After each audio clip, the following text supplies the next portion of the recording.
ये क्वेश्चन देखिए, बहुत इंपॉर्टेंट क्वेश्चन है। हमने ये क्वेश्चन अपने YouTube channel Abdul Waheed education पे करा दिया हूँ। पहला 2 नंबर का है, ये अपरिमेय संख्या √3 सिद्ध करना है, ये करा दिया हूँ। और दूसरा हम कराएंगे, ये आपका क्वेश्चन है। देखिए ये भी 2 नंबर का आता है और ये दिया है tan a + b बराबर 1, tan a - b बराबर 1/√3 और ये आपका दिया हो तो ये भी का मान ज्ञात कीजिए। देखिए यहाँ पर इसका माना इसको ले देते हैं, लेकिन इसको मत देखिए, आप कितना से ही हल करना है आपको। तो यहाँ आपका दिया tan a + b बराबर 1 और tan a - b बराबर 1/√3। तो ये आपका देखिए, हम पहला ये ले लेता हूँ, इसको देखिए tan a + b बराबर आपका दिया है 1, ठीक। तो यहाँ आप ये किसका मान होता है, तो tan a + b बराबर ये tan 45 का मान होता है, ठीक। रख दीजिए यानी 45 अंश। तो ये tan से आप कटा दीजिए, ये प्लस b बराबर आपको मिला क्या, 45 अंश, ठीक। हमने इसको समीकरण 1 माना, ठीक। अब हम करेंगे दूसरे पे, इस वाले पे।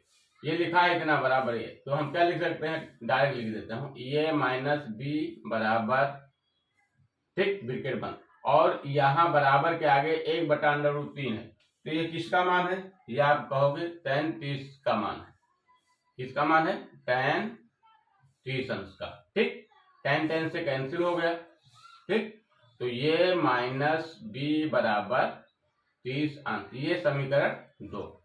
अब देखिए समीकरण ये 1 है और ये 2, हमको निकालना क्या है, ये और b का मान। इसीलिए मैंने कहा था इसको मत देखिए, ठीक। ये 0 से बड़ा है कि बराबर है +b, a + b के बराबर है 90 अंश की 90 अंश बड़ा है, इसको मत देखिए, ठीक। सिर्फ आपको यहाँ ए बी का मान निकालना है। ये देखिए, तो ये बी का मान निकालना, तो यहाँ एक पहला समीकरण और ये दूसरा। अब दोनों को हम क्या करेंगे, जोड़ेंगे तो यहाँ प्लस है, यहाँ माइनस है बी, तो कट जाएगा, ठीक। तो देखिए हम दिक्कत देखा था, समीकरण 1 प्लस समीकरण 2, हमने 1 प्लस को ऐड किया। तो कैसे करेंगे, ये प्लस बी बराबर 45 अंश और ये माइनस b बराबर 30 अंश। जोड़ोगे तो क्या है, b कैंसिल हो जाएगा, 2 ये बचेगा और यहाँ आपका हो जाएगा 75 यानी 75 अंश। तो 2a बराबर 75 अंश, तो ये बराबर क्या मिलेगा, /2 यानी 37.5 अंश, ठीक। अब b का मान निकालना है, तो कैसे निकालोगे, ये का मान देखिए, ये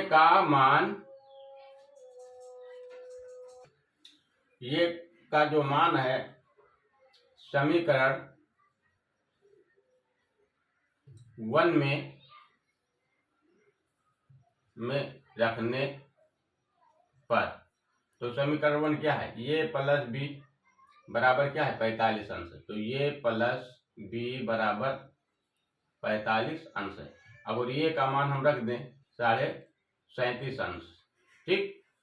और यहाँ b का मान आपका निकल आएगा, पक्षांतर कर दीजिए, b रोक लीजिए और इसको उस पार जाएगा, तो -45 अंश माइनस साढ़े,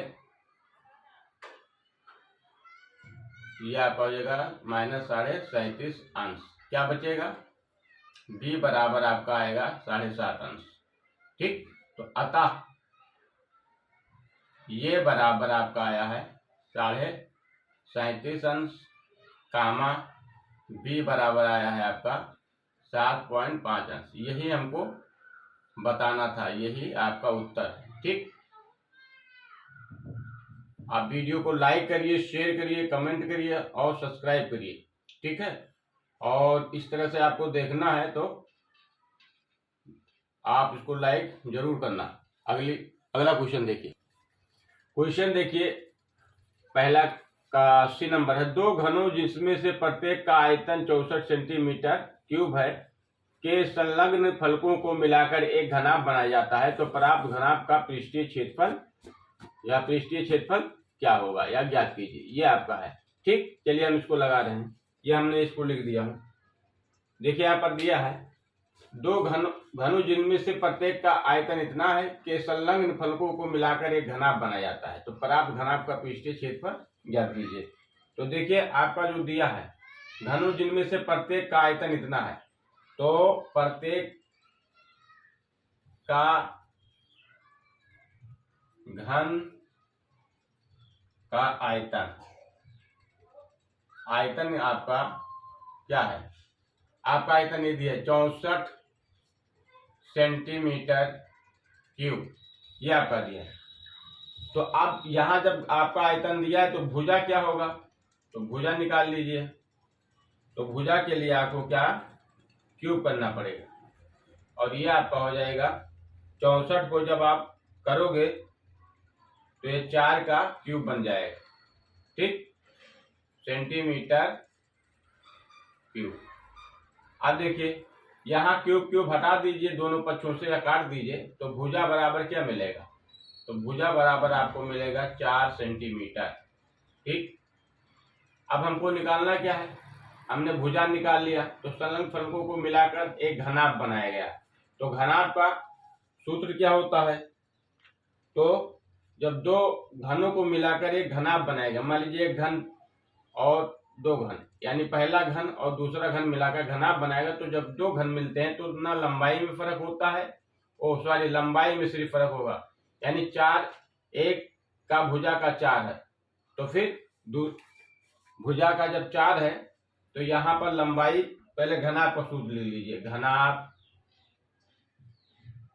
का पृष्ठीय क्षेत्रफल बराबर होता है, हमको घनाभ का पृष्ठीय क्षेत्रफल बताना है, तो इसका सूत्र होता है 2 गुणे लंबाई, यानी L फॉर लंबाई, B फॉर चौड़ाई, LB प्लस BH, यानी ये ऊंचाई आपका है, और फिर HL, ये होता है। अब जब दो घना यहाँ फलकों को मिला दिया जाता है, दो घनों जिनमें से प्रत्येक का आयतन इतना है, प्रत्येक संलग्न फलकों को मिलाकर एक घनाभ बनाया। जब दो को मिलाया जाएगा तो क्या हो जाएगा, इसकी लंबाई चौड़ाई जो होगी, देखिए इसकी लंबाई आपका 2 मिलाओगे तो एक लंबाई 4 था, 2 मिलाओगे तो क्या हो जाएगा 8, ये हो जाएगा 8 सेंटीमीटर, और चौड़ाई वही रहेगा 4 सेंटीमीटर, और ऊंचाई में भी कोई अंतर नहीं होगा, ये भी 4 सेंटीमीटर, ठीक।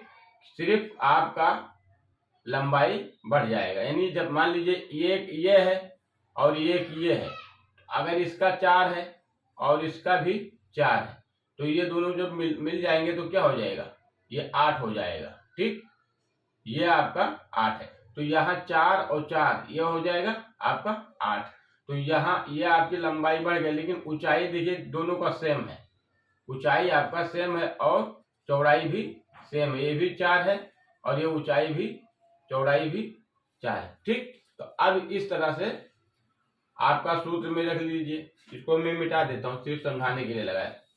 तो यहाँ आपका हो जाएगा 2 गुणे L का आपका 8 और B हो जाएगा 4 प्लस B हो जाएगा 4, ऊंचाई भी 4 प्लस 4, और L आपका हो जाएगा 8। अब कैलकुलेट करिए, 2 8 चौक 32 प्लस 4 चौक 16, फिर 8 चौक 32, ये आपका, फिर आपका हो जाएगा 2 32 को जोड़िए तो 64 और 16 80, ये आपका हो जाएगा 80, तो यानी हो गया 2 गुणे 80 बराबर 8 दूनी 16, 160 सेंटीमीटर स्क्वायर। यही आपका जवाब है, यही आपका जवाब है।